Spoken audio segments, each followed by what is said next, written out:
Thank you very much for a very kind introduction. Thank you all for your patience. I know it took a long time to get everybody in here, and it's very nice to be in Toronto. I always have a good time, and I always appreciate the level of seriousness and dedication of the audiences here, who stand out in the cold and actually get engage with visual culture, which is very heartwarming. So thanks very much for coming. I am going to talk a little bit before showing the video about basically the research and thought process that led me to make La Plaza Vacía, which means the empty plaza, but it also, La Plaza in Spanish is also your place, like in a class, right? Your spot for the class. So it has a double meaning. If I started, with the beginning of when did I start traveling to Cuba and, so on and so forth, we would be here until 2014. So I'm just going to start with what actually made me decide to work on that particular project. And it was basically my thoughts about plazas were sharpened by the events taking place in public plazas in the Middle East in 2011. And so I begin with the self-immolation of this, the fruit vendor, the enraged fruit vendor in Tunisia. And then, which leads to this, outpouring of kind of anti-government sentiment, and eventually to the ousting of the leader of the country. And then we move in from Tunis into Tahrir Square, and then from Tahrir Square to Mexico City activists started to ask there, well, if the Egyptians can do it and the Tunisians can do it, then why can't we do it? So in the summer of 2011, when I'm in Mexico, right after the March for Peace against all the drug-related violence, I saw, these signage that had been painted by people on the ground of the Zócalo, kind of asking, when is Mexico going to rise up against the corrupt power structure there? And while I'm, watching on the news and visiting places and seeing that everybody in the world is thinking about plazas, I'm also seeing like Twitter feeds and blogs coming from Cuba where people there are saying, when are we going to, when is it going to be our turn to inhabit and transform the meaning of our plaza? And so, which kind of got me thinking about trying to do something performative in the Plaza of the Revolution in Havana. But I didn't, but I was also kind of inspired by what happened in New York in 2011 with Occupy Wall Street. And I went and participated in that march to Times Square with my son, who was 6 at the time, and started thinking about what the disappearance of a particular kind of understanding and practice of public space in New York City as a result of the very strict policing in the 90s that then turns into kind of the shopping mallization of Manhattan, in the last 20 years. And also looking at what happened in Libya, and the takeover of those squares when the news breaks about the death of Gaddafi. So all of this is going on as I'm thinking about the Plaza of the Revolution. Now, when I started thinking about wanting to do something there, I started to contact artist friends of mine and just say, so, is anybody doing any performances in the Plaza these days? Tell me what's going on, right? And, people were writing back to me and saying, people have done stuff, but not right now. Like little stuff, it's okay. As long as you don't kind of blow it out of proportion, it would probably be all right to stage something there impromptu, so on and so forth. But I also started to get, other kinds of commentary from people about what was happening, what activists were trying to do in the Plaza of the Revolution and being prevented from doing. And it's a highly contested public space that is very, very carefully controlled by the state for a number of reasons. One of them is that it is the principal political stage in which important events of the revolution have been commemorated and continue to be commemorated, and it's also a very important podium from which the leaders speak.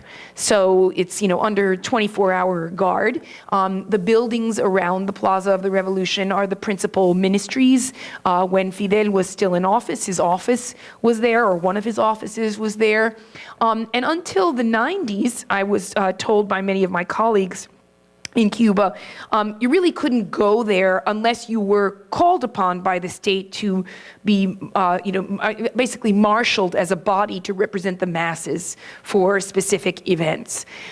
What happens in the 90s with this growth of tourism is that the Plaza of the Revolution becomes kind of incorporated as a standard tourist stop for tourists. So every foreigner who comes to Havana as a tourist, gets on a bus and is taken there to come and look at it, and what tourists invariably do is they get out of the buses, they go and stand in front of the image of Che Guevara, the very famous silhouette of Che Guevara, and they take pictures of themselves posing in what they believe to be revolutionary poses.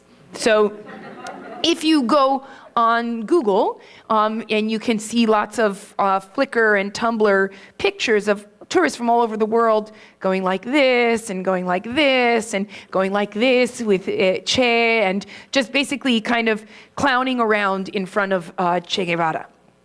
Which I also found very interesting as a kind of vernacular performance, and so it's not only a stage for the political leadership and for mass mobilization, but also for foreigners to act out their fantasies about the revolution.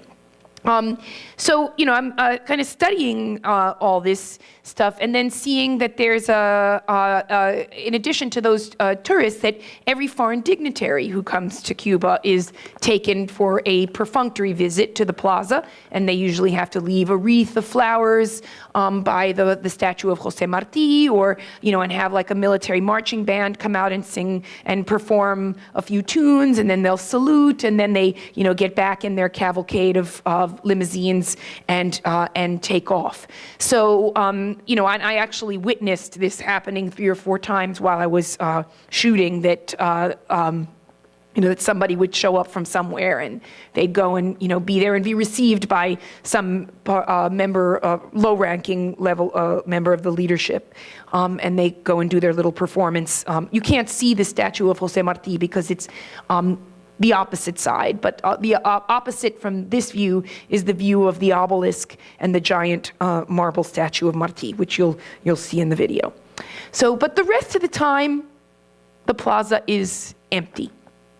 And I was really struck by the feeling that it gives you when you stand in it when it is empty. I remember seeing military parades there in the 1980s and sitting with the press corps on this side, watching it totally full. And, and anybody who's, looks at stock footage of Cuba, or whether it's archival or contemporary or news footage of Cuba, it's inevitably that all the news media always cover every single march or parade or commemorative event that takes place there. So I have this kind of, repertoire of images of my mind of this as a place full of people.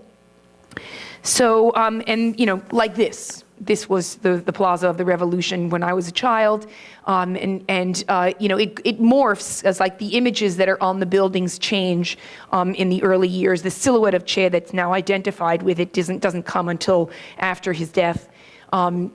In the late 60s, and the silhouette of Camilo on the next to him wasn't actually put there until 2009. But in any case, if you grew up during this period, or you were an adult during this period, you would have a memory of the plaza full and these constant mass mobilizations of people. And if you look at the repertoire, the archive of images of Cuba, it's always the masses with Fidel presiding over them. And this becomes the kind of trope for the unity, the communion between the people and the leadership, right? And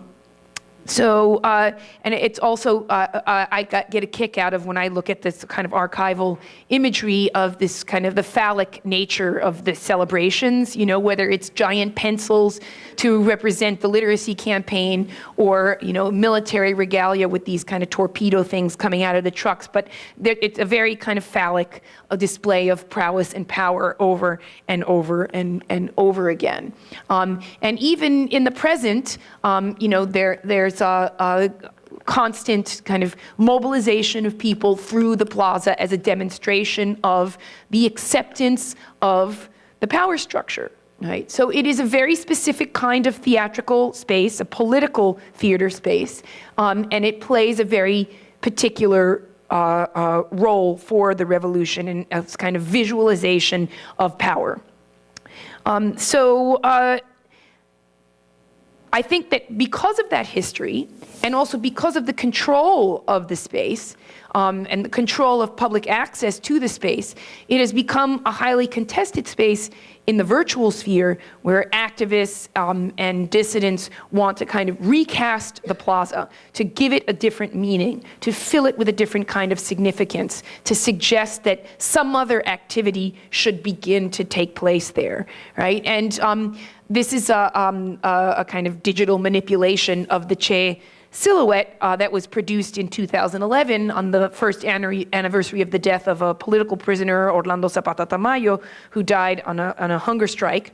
And because in the post-2008, at the legalization of cell phone possession, it's been much easier for people, independent journalists, to kind of get information out of the country, and to, the death of Zapata Tamayo became immediately known internationally, which is really rather extraordinary, unusual. And since then, you know, hunger strikes have become media events in Cuba, and so that, you know, as the bodies wither away over time, there's like thousands of images being sent out by cell phone daily.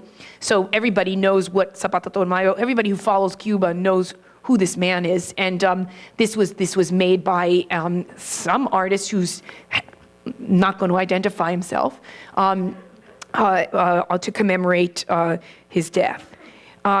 And you know, this comes at the tail end of a year of international protests against the Cuban government because of Zapata Tamayo's death, and also because of the harassment of the mothers, wives, sisters, and basically female relatives of political prisoners who had for several years been marching on Fifth Avenue in Miramar in front of the Church of Santa Rita, who then mobilized and begin marching all over the city after the death of Zapata Tamayo, essentially to capitalize on the intense media scrutiny of Cuba in the wake of his death.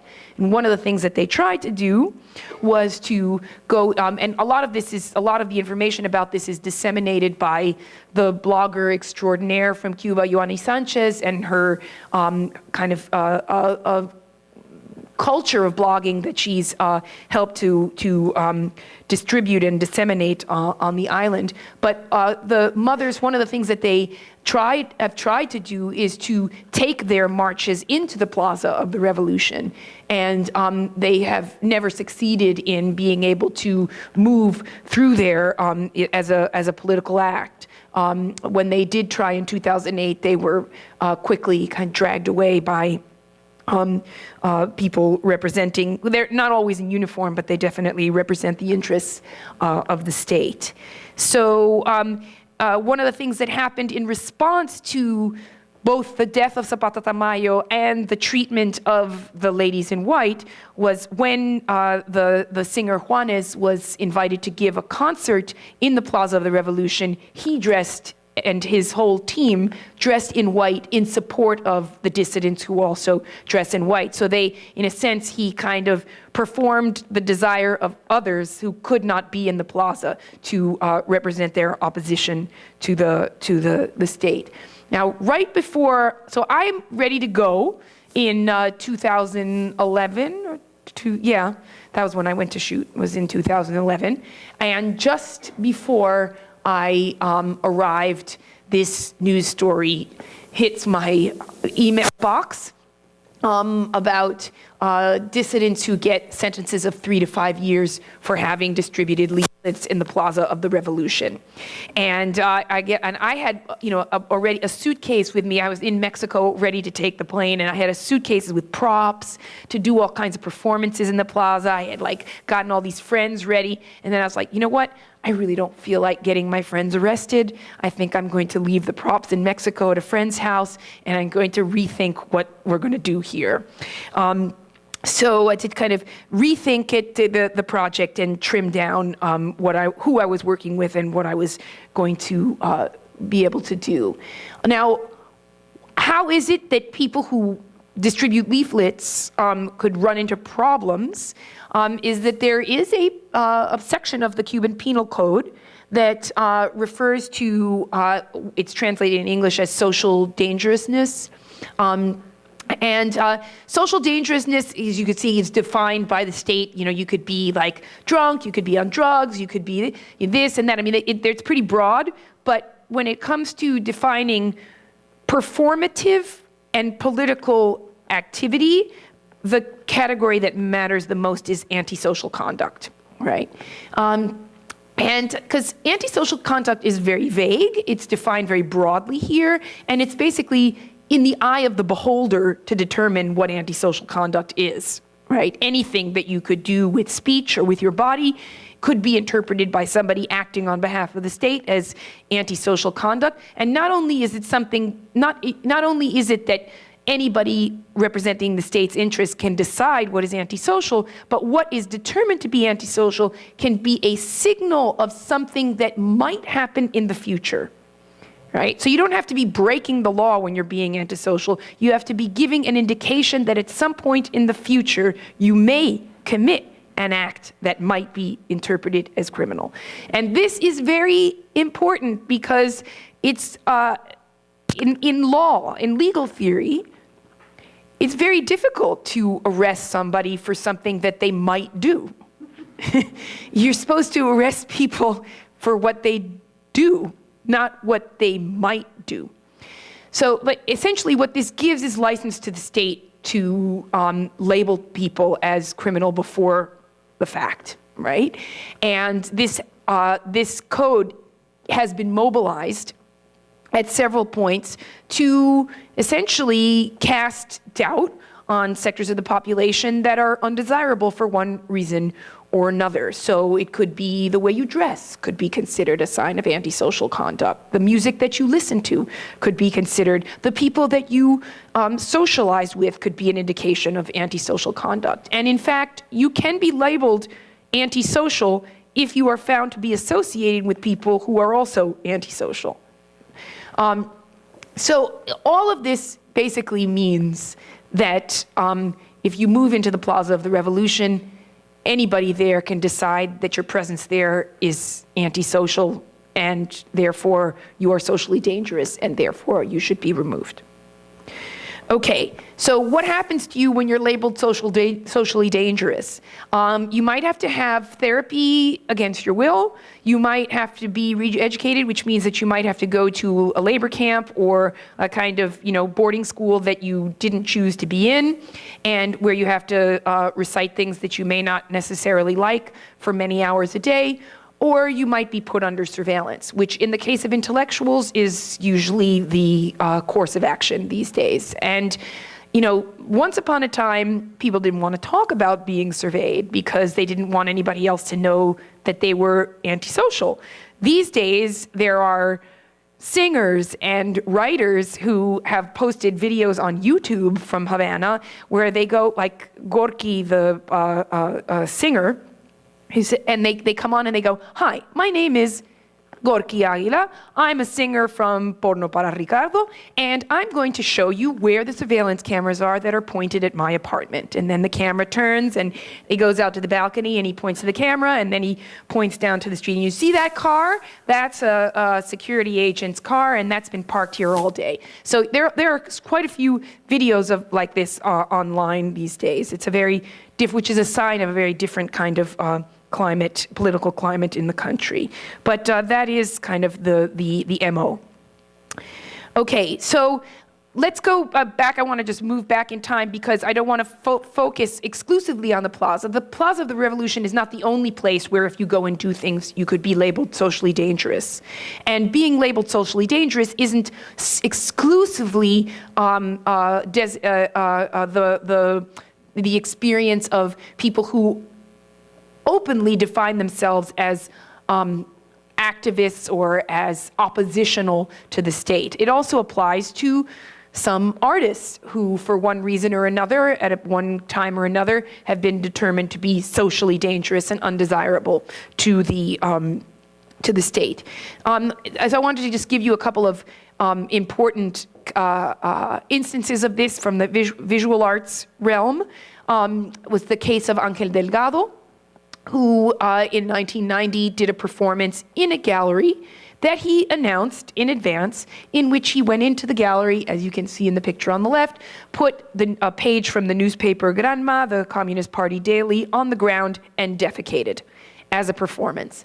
And with good performance etiquette, and he formulated this as an aesthetic proposition, made an announcement. I mean, it was all kind of framed as performance, so there was no possibility of mistaking it for somebody being incontinent or anything like that, okay? So he was arrested. His behavior was determined to be obscene, and he was given a 6-month sentence. And it was a very traumatic experience for him to be in prison, but in some ways it was also a very fruitful one because he has made an enormous amount of art since his incarceration about the visual culture produced by incarcerated people in Cuba. So he's done some very interesting soap sculptures, for example. He's done some really beautiful drawings on handkerchiefs. He's done projects that have to do with the kinds of tattoos that Cuban prisoners make, and the things that they use, the materials that they use, the way that they kind of recombine and appropriate and recombine things that they can get access to within prison to be creative. So, he made these works both during his incarceration and subsequent to his incarceration. And he's lived in Mexico for a long time, but he continues. Not everything that he does relates to this, but much of his work subsequent to his incarceration is about that experience. Gorky, who I just mentioned, has done a couple of stints. He'd been arrested a couple of times and did a stint in prison. He is a very, shall we say, considered a bit of a kind of enfant terrible in Cuba, and has this band called Pornography for Richard, or Porno para Ricardo. For those of you who don't read Spanish, his T-shirt that says 59 is the year of the mistake. And 1959 is the year of the triumph of the revolution, right? But the way that the kind of social dangerousness game works in his case is that usually the Cuban police will find a disgruntled neighbor who says he makes too much noise when his band practices, or he plays loud music in the middle of the night or whatever, and then that becomes the excuse to come in and get him and put him in prison, and or put him in jail and arraign him and then bring him to court and so on. So that's the way the game is played. His defense is that he is internationally known thanks to his using YouTube and MySpace to distribute his videos and music, and so when he is detained, it becomes a news story immediately, and and it's not just a news story in Miami, it's a news story on the BBC, it's a news story on CNN, and so on and so forth. And so that media attention outside helps to kind of force the state to not act too harshly against him. Jose Angel Vincench is one of the few visual artists in Cuba who's actually attempted to represent cases that, people who were involved in dissident activity in Cuba, or to commemorate acts of state violence against people who oppose the regime. And the piece on the left from a series of paintings that he did about 3 men who in 2003 were tried to hijack a boat, a barge actually, that some tourists were on, some French tourists were on, so that they could get to Florida. And they were caught, and the tourists were not harmed, but they were executed within 72 hours of their apprehension. And because this took place at the same time that the Black Spring was going on, when 75 intellectuals who were accused of being agents of the United States, and they were like independent librarians and journalists, because they were all arrested and given these like 20-year sentences, these executions were sort of forgotten, and they were definitely not reported in the Cuban news media. So just kind of making the faces visible again for Vincench is a risky venture. And here's another work of his about the ladies in white.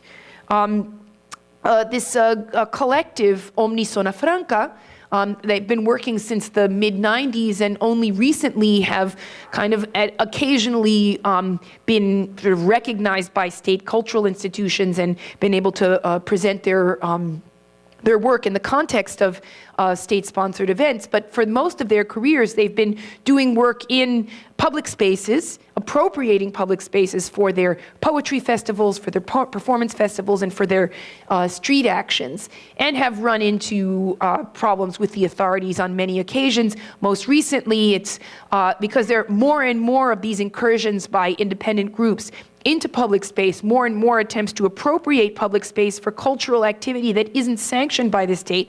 The state responds to this now by shutting these activities down. So a festival that they had been running for many, many years was shut down in 2011. Now, just the fact that they would call upon others to participate in this activity is, basically it means social dangerousness by virtue of, by proximity, right, and by participation. So in many contexts, people would not dare to associate with them. They would see some group doing that and stay away as much as possible. But in the case of this performance, many people who came to look at what was happening stayed and participated, so the performance went on and on and on for several hours.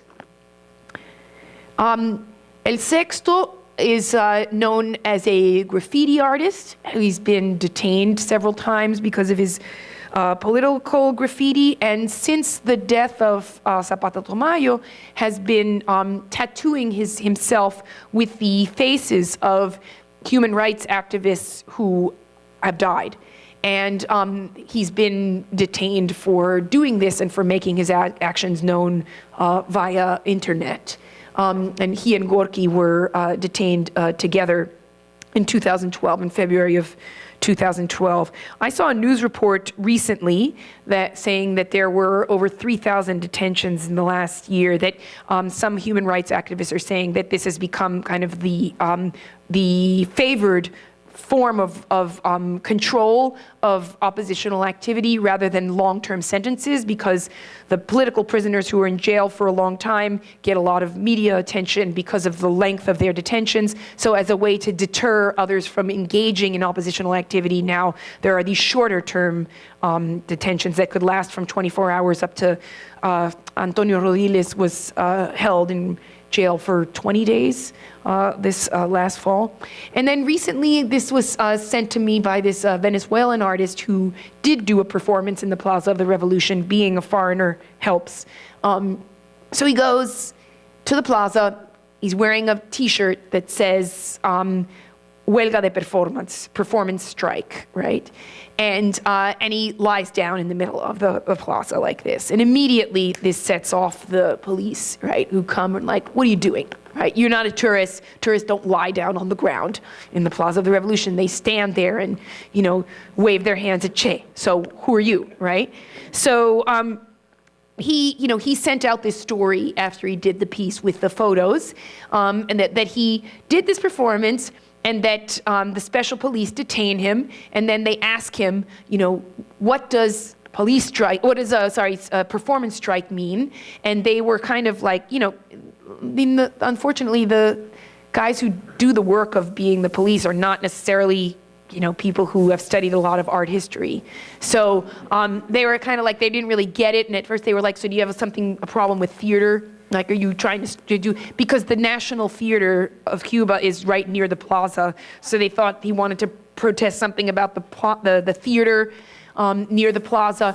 And, he's like, no, this is about performance. And they didn't really get that. So they're like, okay, we're going to take you to the police station. And so he gets to the police station. He has to wait there for 6 hours. And then they're like, well, you're a foreigner, so we can't really handle your case. You have to be sent to immigration. So then they get to immigration, and they look at all this stuff, and they couldn't really get an answer out of him that satisfied them. But in the end, they said, we don't really know what performance means, but strike is suspicious to us, right? And that's potentially counter-revolutionary. So here we go with social danger, and this is, again, right, the possibility of some kind. And so he's let go after spending a whole day in detention. And, and then he sends out this document all over the place. So, what he basically succeeds in doing is setting off the whole kind of surveillance system so that you can see how it functions, but not too much more than that.